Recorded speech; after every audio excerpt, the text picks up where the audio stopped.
Hi, I'm James Calado, and we're here at COTA, and I'm going to talk you through what is probably one of the most challenging tracks on the calendar, one of the toughest certainly for me over the last few years.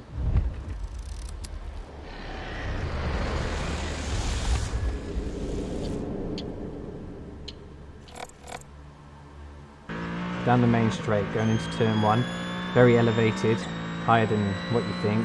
It's a first gear corner with a blind apex. You need to be precise, be able to get on the throttle, back down the hill. Traction is really important. Going into what is probably the most famous part on the track, the fast, high-speed, left-right snake. Very, very important to be precise, using the curbs, very accurate, not abusing too much. And then trying to get right over to the right-hand side now, ready for what is a slow-speed, long right-hander. Trying to use the curb, it's not easy, but we try to do that to maximize exit speed. Going down under the bridge now, downhill again into what is another left-hand hairpin. First gear, now this is really important that we get the line right to be able to get good traction, because this is the longest straight on the circuit. Up to sixth gear, it's a pretty long straight. Bumps are in the middle of the track, so we try to stay in the middle of the track. We don't stay in the right-hand side like normal.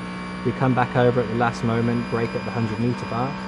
Again, first gear, tight left hairpin, trying to get the car right over to the left now, because we have a double right-hander. This is one of the toughest corners on the track, really hard on the tyres. This is where the temperatures seem to go up most, and then into a blind left-hand corner which just seems to go on forever.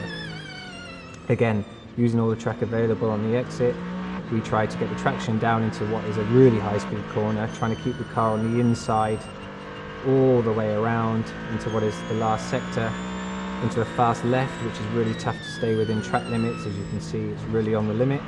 And then into what is the final corner, second gear, first gear, depending on the grip.